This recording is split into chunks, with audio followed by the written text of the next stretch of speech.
Missing one day of training will not ruin your progress, will not throw you in the bin, will not leave you in the abyss of regression. It will not do any of that. Missing a day is not the end of the world.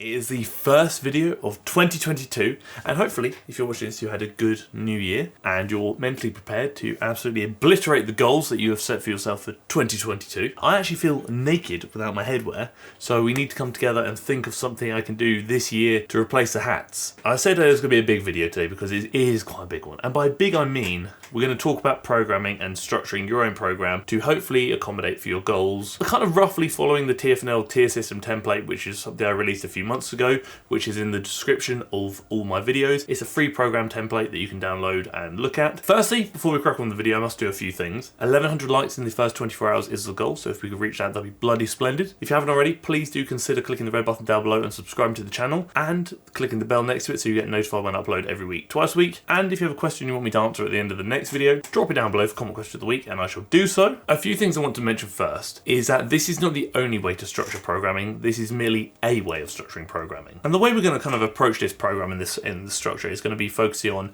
an individual who's interested in, let's say, power building. So getting stronger through the squat, bench and the deadlift, as well as placing sufficient emphasis on hypertrophy and accessory work to get bigger. Because to be honest, regardless of whether you want to powerlift, regardless of whether you want to bodybuild, regardless of whether you just want to resistance train for your health, a lot of aspects kind of intertwine. A bigger muscle has the potential to be a stronger muscle. To get bigger, you need to get stronger, i.e. progressive overload. And if you're resistance training, you're probably going to benefit your health from doing so.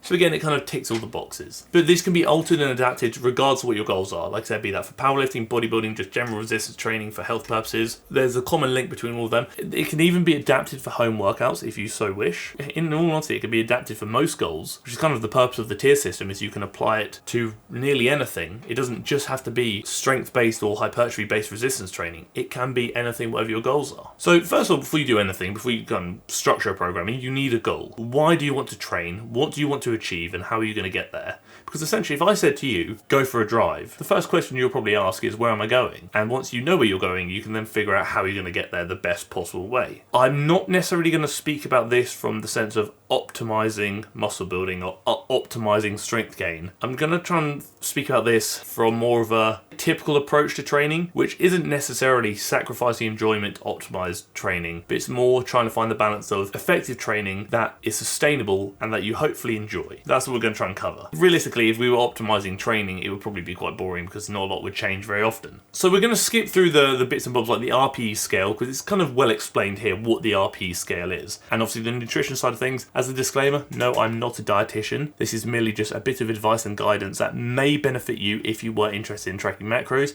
because this is something I applied to myself. Again, same with the pre-programming notes. I don't think they need mass discussion. Hopefully, if you're watching this, you've already downloaded the program, which again is linked down below, and are kind of reading this as we go. And it kind of explains a few bits and bobs that you may find interesting, like linear progression, auto-regulation, neural adaptation, things along those lines. So a bit of a background, what the tier system is and why I kind of came up with it is a few years ago, my friend came to me and said, Harry, I work a very stressful job. I don't really know when I'm going to train, and when I can train, I don't always have an hour and a half to train. How can I go about structuring programming that ticks some boxes, but is also quite accommodating to my lifestyle? And the way we kind of run it was, I said, look, tier movements in order of priority. So choose 6 movements, 2 tier 1 movements, which are the movements you deem to be most important for your goals. Tier 2 movements, not quite as important. Tier 3 movements, again, less important than tier 2. So tier 1 movements, let's say, might take half an hour. Tier 2 movements might take 20 minutes. Tier 3 movements might take 10 minutes. Something along those lines. If you only have half an hour, you'll complete your tier 1 movements. If you go a bit longer, you'll complete tier 1 and 2. If you go even longer, you'll complete all 3 tiers. But the goal is, whenever you go to the gym, you will at least complete tier 1, which again are the most important movements. So you've done something. Tier 1 movements are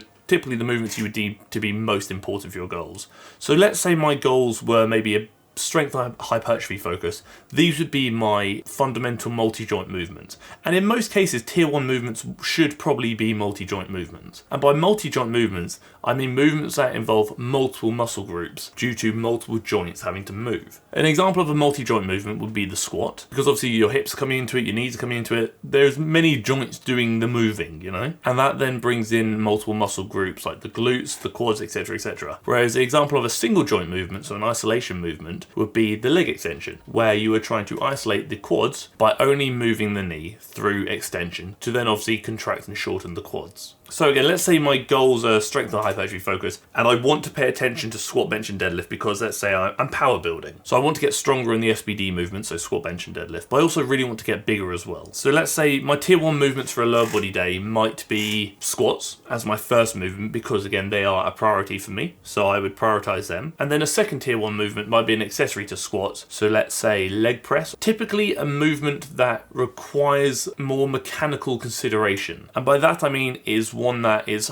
typically harder to perform and may result in technical failure sooner. So the squat is quite a complex movement, whereas the leg extension isn't very complex. So typically you would place the squat as a primary movement and the leg extension further down the line. That being said, you can consider doing isolation movements like a leg extension before you squat as part of your warm-up, like a warm-up movement, which is what I do personally, just to ensure my knees are warmed up and ready to go. But for many years I didn't do that, so again, that's completely up to you. What you deem to be a tier 1 movement is completely up to you. What I may deem to be a tier 1 movement, you may deem to actually be a tier 2 movement. Are your goals to focus on your glutes more? Therefore the leg press might be a tier 2 movement, or your goals to focus on the quads more? Maybe it's a tier 1, depending on how you do it. A tier 2 movement would be an accessory movement. So let's say like a walking lunge perhaps, or a split squat perhaps, maybe even a leg press if you put RDLs as a tier 1 movement, or maybe hip thrust as a tier 1 movement. These are more than likely going to be multi-joint movements still, but these might be movements that require less weight to be lifted, might be less technically taxing, or perhaps might be done in a unilateral fashion, i.e. one side at a time, something along those lines. Tier 3 movements would be probably your isolations, which are more than likely going to be machine movements. So let's say like your leg extensions might be a tier 3, your leg curls might be a tier 3, or maybe even like a Nordic drop if you weren't going to do a machine-based hamstring movement. Again, the movements that are probably the least technically demanding, but also movements you probably aren't going to shift a massive amount of weight on, especially compared to your tier 1 movements like your hip thrust and your squats, etc, etc. Volume, we're kind of talking about the total number of reps performed. And this kind of goes back to what we show in the pyramid here, where tier 1, intensity is high, volume is low. And by intensity, I mean weight lifted rather than how hard you're training. i.e. you're probably shifting quite a lot of weight when you squat, so higher intensity. Whereas when you're doing a leg extension, the weight might be significantly lighter, therefore it would be lower intensity, especially compared to the squat. Again, so intensity here is in reference to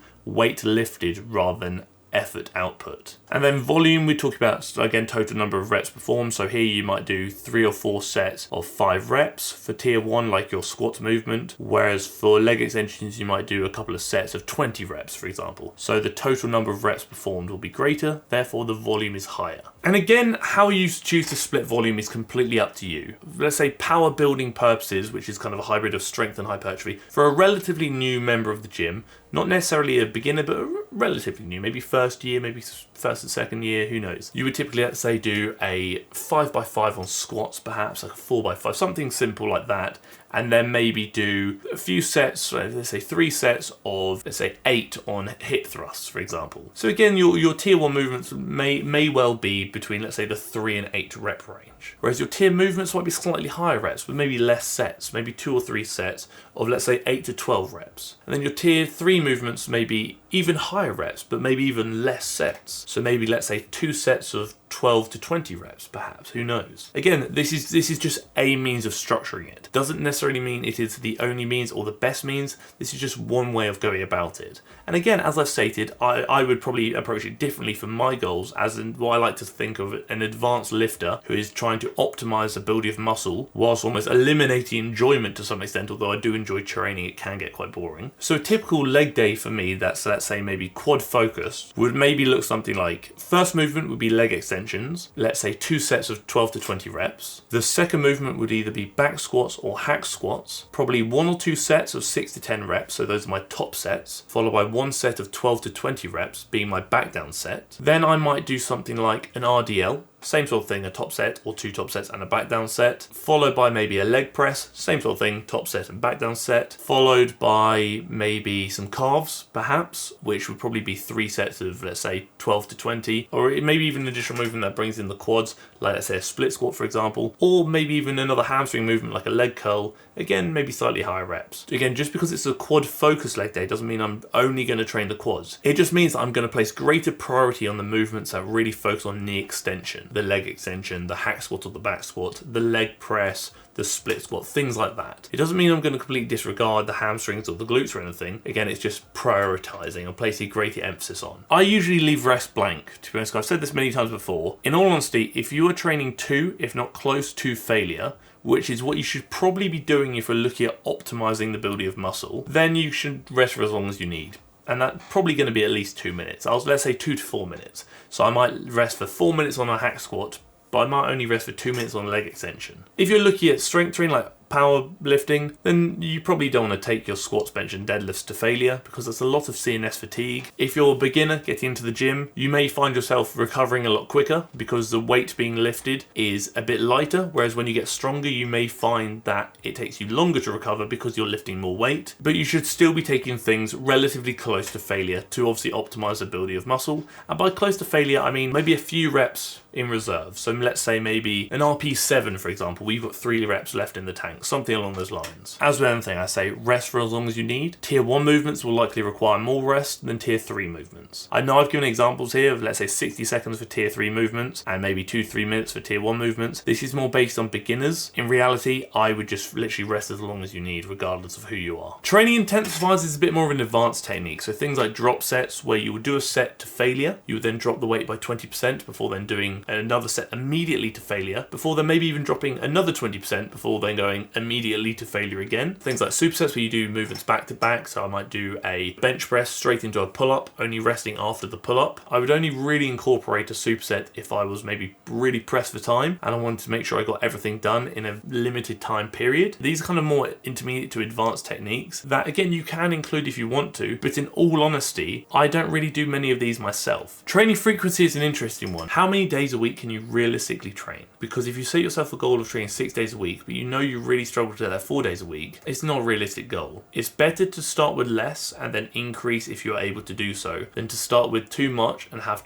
to decrease and likely feel almost a bit negative about yourself for having to do that. So I'd rather 3 proper days, consistent days, than 4 inconsistent half-assed days. How often should you train a muscle group is a great question. I typically like to try and train everything twice a week because the big thing here is weekly volume is more important than daily volume. If I were given the options of either 1 back day with 16 sets or 2 back days with 9 sets each, I would choose the 2 back days because the weekly volume is greater. Although I'm only doing 9 sets for the back on that day, you're thinking, oh, that's not a lot, Harry. I'm still getting 18 sets over the week, which is the big thing here. The same applies to calories. Now, if you have a bad day with calories, you go over, you go under. Daily calories aren't as important as weekly calories if you are choosing to track your calories. I prioritize weekly volume over daily volume. But again, that's just me. Example training splits, again, these are just examples. There are so many training splits you can choose from. I personally, for my goals, which again is optimizing the building of muscle, I train 5 days a week in which I do legs on a Monday, which might be more quad focused. I do push on a Tuesday, which would be chest, shoulders and triceps. I do pull on a Wednesday, so back and biceps. I rest Thursday. I then do legs again, so lower, on a Friday, in which it might be a bit more hamstring and glute focus. And then I'll do upper on a Saturday, which will just be my full upper body. I may include some arms, I may skip arms, but I might do, let's say, 2 chest, 2 back, 2 shoulder movements, something along those lines. And then I'll rest on Sunday. That's just what works for me, because a lot of people do neglect the fact that you need to rest. Regardless of what your goals are, you are growing and you're recovering when you're resting. If you don't rest, you can't push yourself in the gym, you can't recover, you're going to struggle to progress. And that's obviously not going to help you reach your goals. And this is just an example training day for someone who is an intermediate in the gym, who's looking at kind of power building, so strength and hypertrophy focus. In reality, I would probably actually change it up a bit. So I'd probably reduce volume. So I'd probably do 4 sets of squats, 2 hip thrusts, 2 leg press, 3 split squats, 2 leg curl, and maybe even remove abductors. I'd probably keep the reps similar, maybe alter them a bit, maybe do top set and back off set. RPE, I'd probably keep near enough as is. Rest, I would bin entirely. I would just rest for as long as you need. I think for a beginner, you may find it easier easier to get away with these designated rest periods, but again, I would still rest for as long as you need. And again, I've already explained how I might structure a leg day for me. But again, this is just an example. Doesn't mean it's the only way to do things. Doesn't mean it's the best way to do things. Looking back at it, I would probably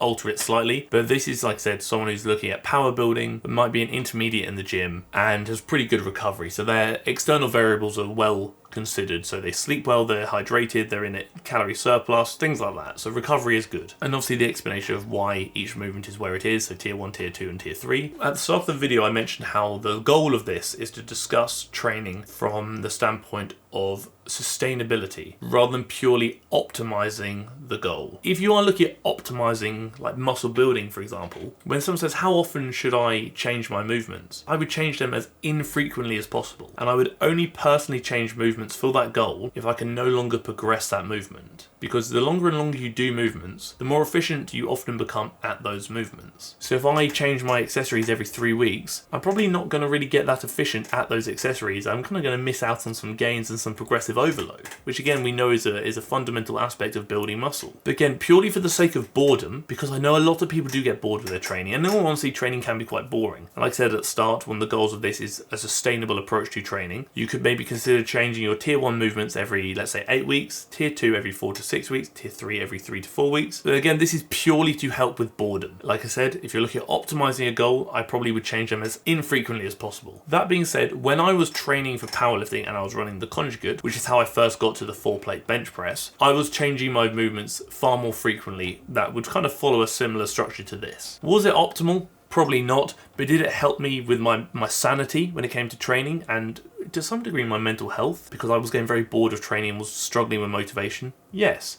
And again, that's the big thing that's often overlooked, is motivation. Because regardless of whether something's optimal or not, if you can't stick to it and you can't remain consistent with it and it's not sustainable, then it's probably not optimal for you. Which is why I've presented this idea of you can change movements if you want to. This is an option, this is an idea, but as I said many times before, personally I would change things as infrequently as possible because I'm training for the goal of competing. Therefore, I am almost willing to sacrifice enjoyment for the sake of optimizing the ability of muscle for that end goal of competing. Not saying I don't enjoy training, but it does get a bit boring at times, because I know that every week for the last 5 months I've gone in and done very similar movements. Although I do split it from an A week and a B week, it is still quite mundane, a bit repetitive and a bit tedious, but I know why I'm doing it and the end goal is really the focus for me, and that's what keeps me going. But again, for many people that's not really a great approach and that's not a sustainable approach, which is why I said for the sake of boredom and sanity, please feel free to change up the movements, because if you're bored of a program, you're probably not going to do the program. But try avoid doing so too often and try to stick to things for as long as possible. But I do want to quickly add is when looking at kind of selecting movements, how do you choose good movements? Essentially, there are many factors to consider when choosing a good movement, but it's kind of, you've got to choose movements that essentially effectively target the muscles you're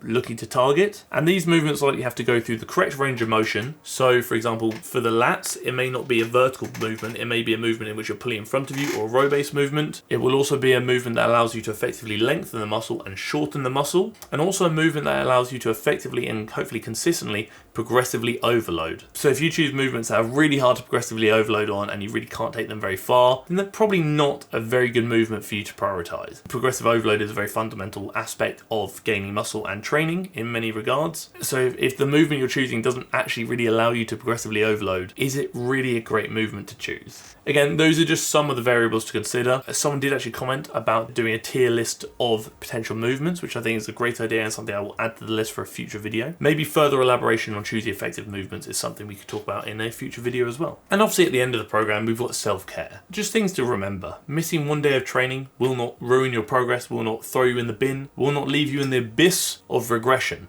It will not do any of that. Missing a day is not the end of the world. Prioritising training over a social life, it is a concern, because at the end of the day, training is there to enhance your life, not hinder it. If you are now choosing to go to the gym over making memories, is that really enhancing your life? Can you do both, perhaps? It's about time management and kind of prioritising. As about 45% of the audience is either from the US or the UK, I've also listed some UK and US mental health support lines. If you're from outside of the US or the UK and you would like some mental health support lines, please drop me a message on Instagram, or maybe drop it in the TFNL Discord, which is always linked below, and we can try and find you some resources that may benefit you. The kind of closing thoughts of this is that, remember, this is not the only way to structure programming. In fact, this is not the best way to structure programming. This is just an effective way of doing everything quite well. An effective way of building muscle, an effective way of getting stronger, an effective way of recovering well, an effective way of staying sustainable and actually enjoying your training. Especially as many people probably watching this have busy work lives, may even have families, and a lot of things in life they have to work around. They cannot always necessarily train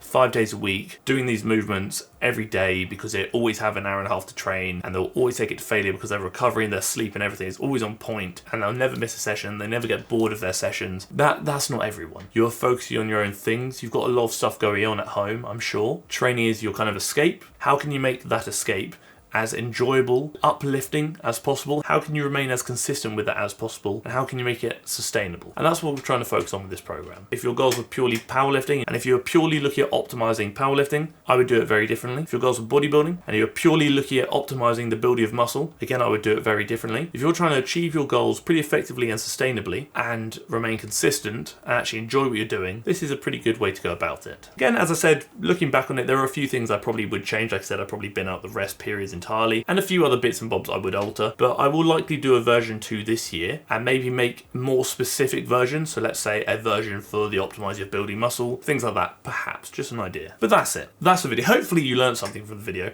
and hopefully that has allowed you to maybe better understand how you might be able to program your training going forward to help you achieve your goals for 2022. But like always, if you have any questions, please feel free to drop me a message on Instagram. Please feel free to drop it in the comment section. I know I've been really slow with comments recently, and same with my DMs, but I will catch up with them, as I am catching up with them as we speak. Now that Christmas and New Year kind of behind us, I can hopefully spend a bit more time just kind of getting back on track with everything, so please forgive me, I'm getting there. But now, obviously, we must do comment question of the week, and it's a bit of a light-hearted one, and a very appropriate one, considering it's 2022. Will anyone beat Austin to first comment in 2022? That was a bloody good question, because I would love for this to happen. Every time I go through the video, it's always Austin at the start. Sometimes he's even the first 4 comments. And I don't even know how he does it. He gets to my videos before I can even get to my videos. And I've just bloody well uploaded them. I know a few of you think there's something going on, that he's in on something. Trust me, I'm baffled by it as well. I consider him the final boss of the comment section, and I hope that one day somebody can defeat him.